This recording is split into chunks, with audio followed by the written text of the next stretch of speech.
Good morning and welcome to my shortcut around the world. It's a grey day here in Ulan in Russia, but last night's hotel has done its very best to brighten things up.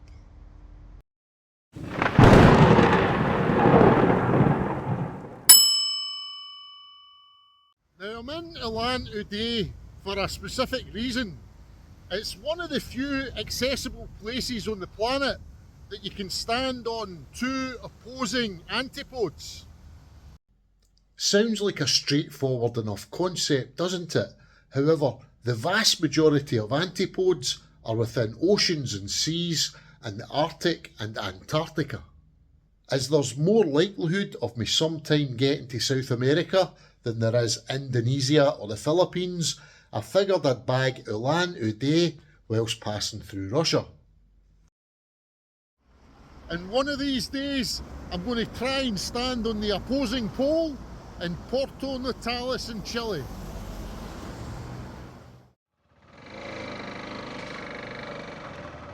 Now, I've got to acknowledge YouTubers Lavi and Ollie for putting this daft idea in my head.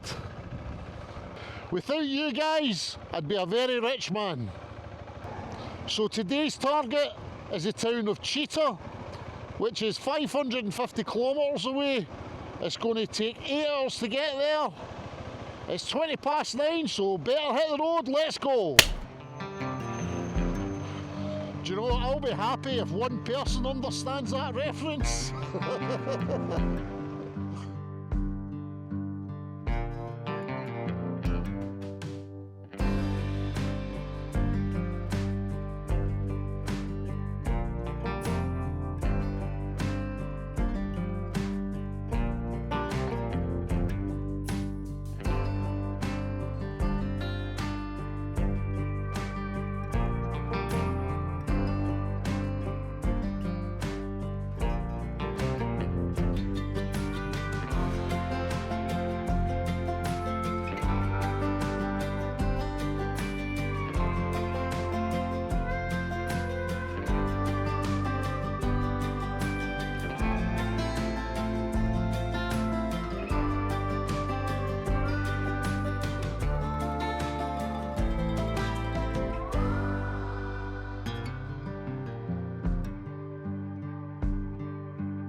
It's a little early, it's only 12 o'clock, but I've stopped here at this petrol station to grab a bite to eat.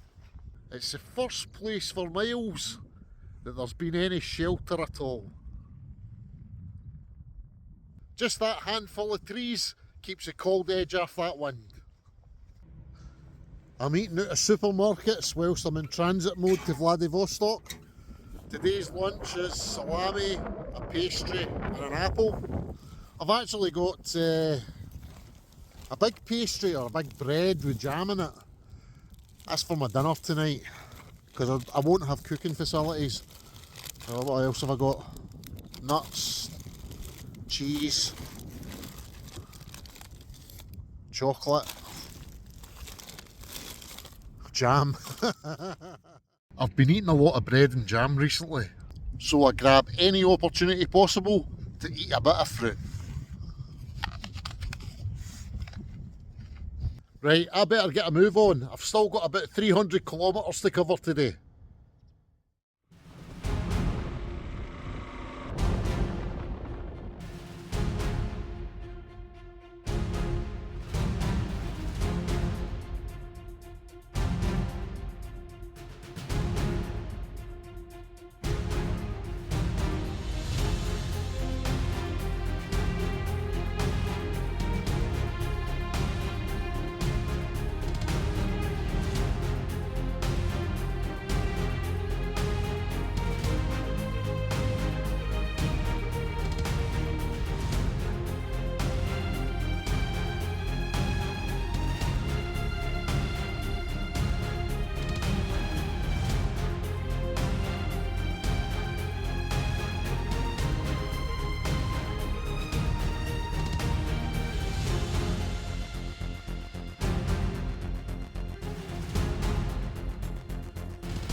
This soft sand was slowing my pace right down, and as the weather turned, I started to wonder if I would actually make Chita that day.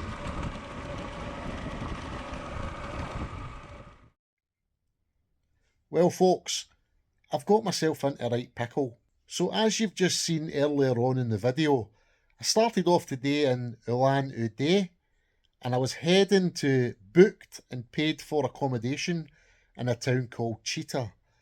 And regardless of which way you went, it was 550 kilometres. There was 3 different routes. I chose the shortest of the routes. It eventually turned into a mix of gravel and off-road stuff and a bit of road construction. It was a mixed bag. I was having a great day's riding until I stopped to change my camera batteries. Just as I was about to set off again, I noticed a couple of cracks in my pannier rack frame.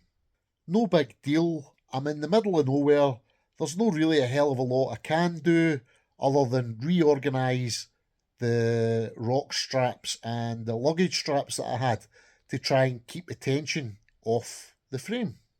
So I ride on for another 20 or 30 kilometres and I see a farmer in his yard driving about in a tractor.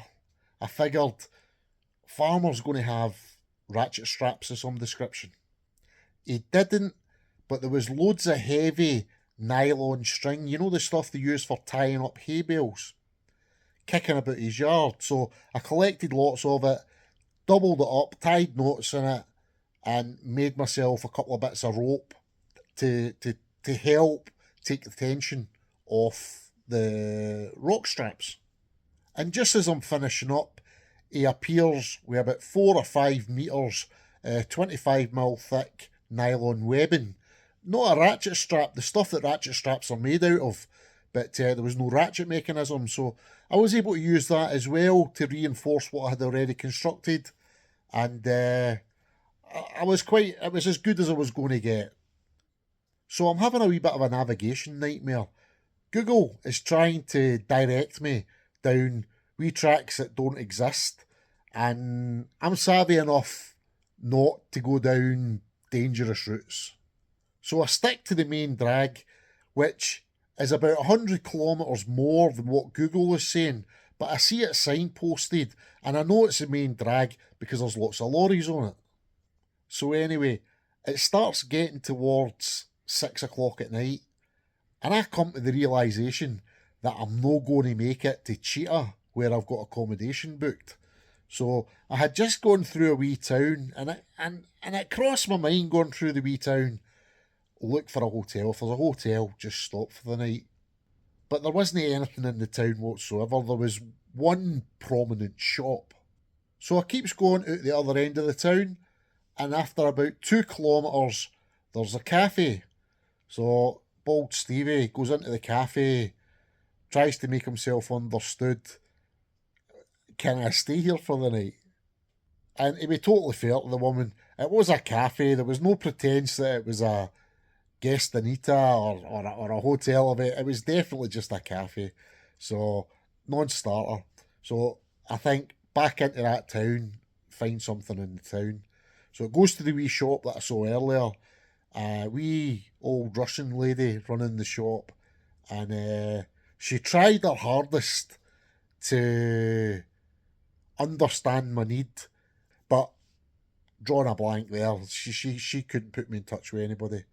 So I rode up and down the town a couple of times. I noticed a school, and I thought, if there's a bike shed, I might be able to camp for the night in the bike shed. And at this point, it was just starting to snow, very, very light, starting to snow. And across from that school, there was another shop. So I tried again.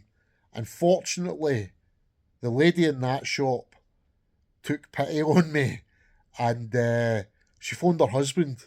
Her husband came round, and I never got his name. I never got the lady's name. But the guy spent an hour driving round various friends, seeing if somebody could put me up for the night.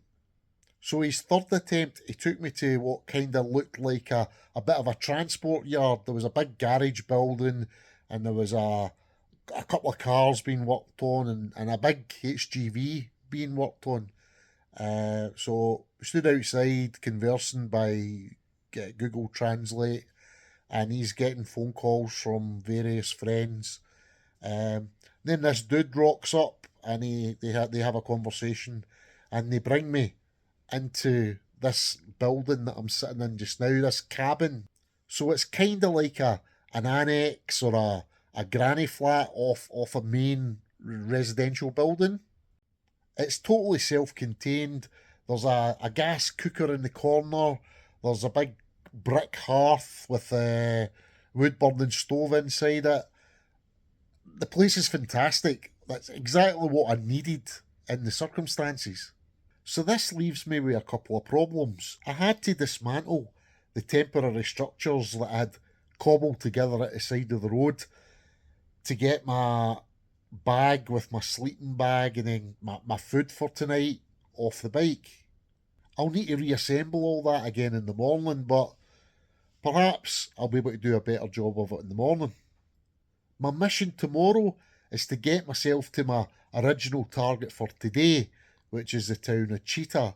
Now, I know now that it's another 220 kilometres, so it's going to take me the best part of tomorrow to get there, which kind of puts me a day behind schedule. However, I've got loads of slack in my schedule to get to Vladivostok. Aye, I forgot to tell you, since I've been in here, it started snowing heavy as well, so God only knows what I'm going to wake up to tomorrow. I've been incredibly lucky today, and I've got a lot to be thankful for. Well, my luck was to continue threefold. The snow had stopped, and a thaw was setting in. There was still a couple of inches of snow and slush on the road, but as of 5:30 in the morning, I was steeling myself to wrap up and brave the 220 kilometres to Chita with the bike lashed up with the retention webbing. At 6 o'clock there was a knock at the door. My host asked through Google Translate if I wanted to weld my frame. We removed the fuel tank to access and remove the ECU, tack welded the cracked sections upon the bike to secure their position, then removed the luggage frame from the bike to weld around all the mating surfaces. And thankfully, by the time we completed the repair at noon, the thaw had cleared the snow from the roads and I was able to embark upon my journey in the best possible state of repair in the best possible conditions. Not only did the repair see me safely to Chita, it got me another 2,100 kilometres to Vladivostok and a further 750 kilometres to Vladivostok. I've got every expectation that it'll see me home. I'm truly humbled by the effort that Aldar from the shop put into finding me a place of safety for the night, and that Bals Genima took a stranger into his home and then offered me the resources to be able to fix my bike. And I've got to tell you, I continue to experience similar kindness and hospitality as my journey progressed towards Vladivostok. By the time I reached Khabarovsk, I needed a new drive chain.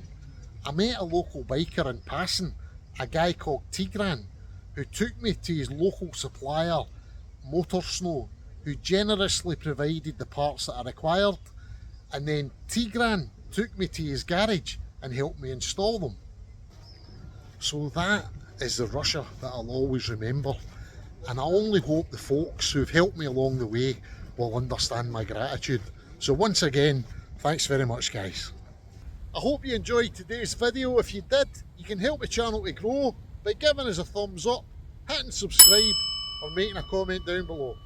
Thanks very much for watching and I'll see you in the next one.